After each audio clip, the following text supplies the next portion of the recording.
Good morning, everybody. Welcome back to my channel. I'm filming from Zone 8B in the Pacific Northwest, but we're not gardening today. In fact, we're also not cooking today. We've been doing so much food stuff since the garden's not quite ready for anything. I've been planting a couple of things out, and I'm excited to be outside and do harvest videos and do some preserving, but recently we've just been making some bread and stuff. So today we're gonna do a craft. Woo! We're gonna make some beeswax wraps today. I've had the equipment on hand for a while and I have been super inconsistent with my videos. I do work full time, so I don't have a set video schedule, and I think it's important to tell you guys that there is no set video schedule because I'm just trying to give authentic content. I'm just trying to do a hobby here, post videos when it feels right, and sometimes it doesn't feel right. Recently I just had a birthday, woo, so I was quite busy. But I have had the equipment on hand to make these wax wraps for quite some time, and I hadn't pulled the trigger just yet, and then something happened. Last night I was scrolling through Instagram and what I found was I follow this big beeswax wrap company. They're the only beeswax wraps I've ever used, although there's many other brands. And in fact, where I live, there are so many local makers as well that you can get from farmers markets and craft fairs and all that stuff. So they're the only brand I've ever used, and I follow them because they have some fun low waste tips and tricks and stuff. But yesterday they posted like a response video to somebody asking, oh, when my beeswax wrap is spent, can I just refresh it with more beeswax? And the answer is absolutely yes. You absolutely can. In fact, it's like an extra step for people who are eco-conscious, right? Is now you're not just using beeswax wraps, which are breathable and compostable, but now you can also mend those to keep them going for a while. You can do that.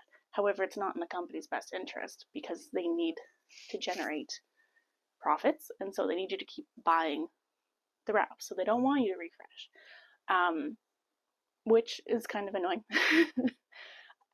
Their response literally was, no, you don't want to do that because there's nothing quite like the feeling of opening a fresh new beeswax wrap. And that's just like not good enough of an answer for me. I mean, if there was another reason, I mean, obviously if your fabric has holes in it and stuff, it's like beyond disrepair, then you don't want to refresh that. But if it's still a good piece of fabric and maybe you can even trim it down to get rid of some of the frayed edges and stuff, refresh it. Why not? Don't tell people no. So I didn't like that. And so it kind of triggered me to make my own today. I've got the stuff on hand, might as well just do it. I will take you and show you everything we need to make them. What you're going to need is some fabric. You're going to want 100% cotton fabric. I have a couple of different types. I've got some stripes, I've got some acorns, and I've got some bees. Why not have some fun and play with different seasons, different colors? Or these could be great gifts as well, so pick your friend's favorite color or what have you. When you're choosing your fabric, you want to make sure it's 100% cotton.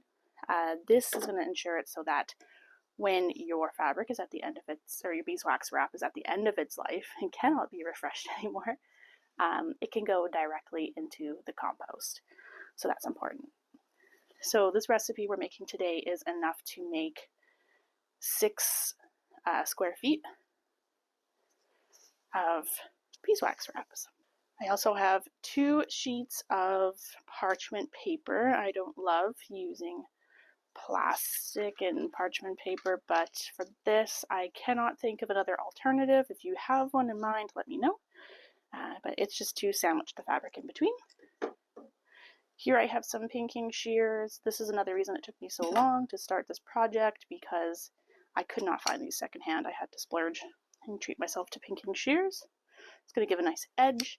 I think you can just use fabric scissors as well just to get a nice straight edge, but that's not really the look I want, and I feel like this might be more secure. As you can see, I have washed my fabric, pre-washed, pre-shrunk, and it is just fraying. So you do want to wash this before because it is going to be in contact with food. We're going to need some beeswax. I got this from a local candle making store. This here is 200 grams of beeswax. We're only going to use 100 grams today to make 6 square feet. You're going to need 20 grams of damar resin or pine rosin. They're like little crystals of pine. This is 40, we're only going to use 20. And then you're going to want some jojoba oil. This is 30 mils here. We're only going to use 15 mil. The combination of these 3 ingredients give a really sticky texture to your wrap so that you don't need to use the heat from your hands to mold the wraps as much. And then we're going to need a paintbrush to paint our mixture onto our fabric. You're going to need an iron, a method to either chop or grate your beeswax, and a double boiler system of some sort, and you can make your own. So the first thing I'm going to do is I'm going to cut out my squares, making sure that I'm only making what adds up to 6 square feet. And I'm going to cut them with my pinking shears, and then we can get started on mixing our mixture. So you can use a ruler to measure out perfect little squares and what have you. I can't find my ruler right now, and that's okay. I will just wing it. It doesn't have to be perfect, so.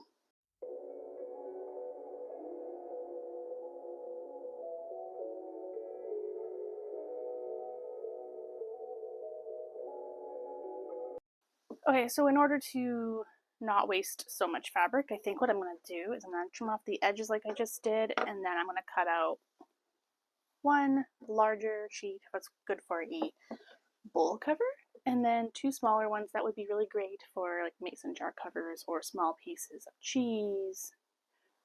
Okay, I've got a little makeshift double boiler setup here. I have a little pot and then just a mason jar.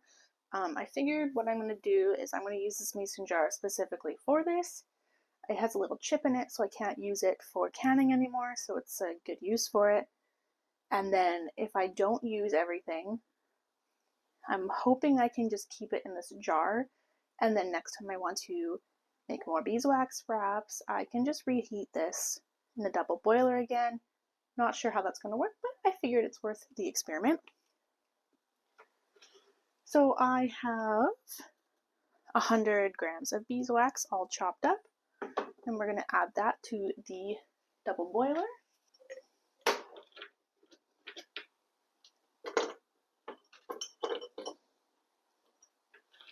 So I'm going to face an issue with my mason jar floating a little bit.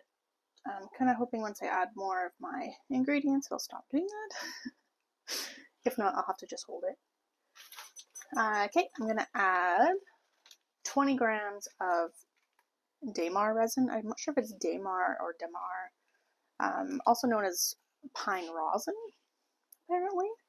I'm going to use half of that for this as well, because this here is 40 grams.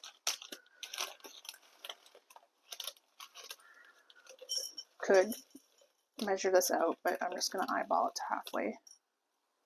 And then this is 30 mils of jojoba oil, so I'm going to add half of that.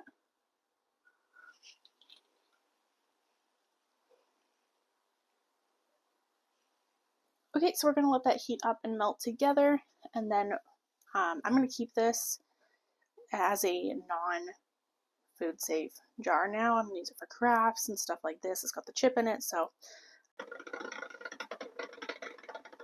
Okay, this guy is just about done, I think. I'm going to take it off the heat so you can hear me. And perhaps I can lift this up to show you guys. Nice and melty. I got our first square here. It's all cut out. I have an iron at the ready over here. I'm going to paint the beeswax resin jojoba oil mixture on to the fabric.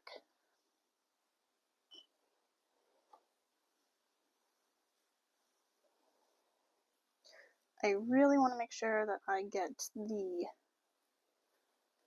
edges done well because I don't want them to fray.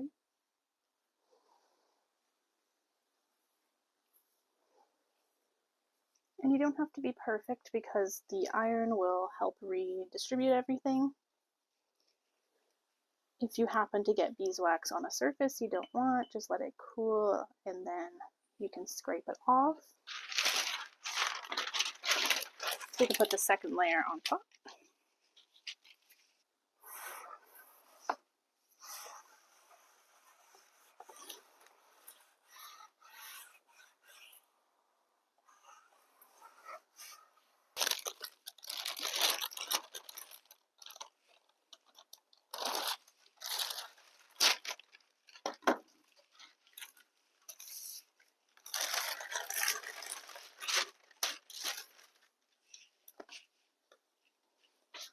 There we have it.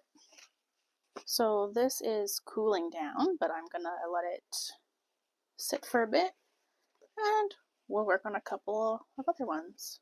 That's so cool.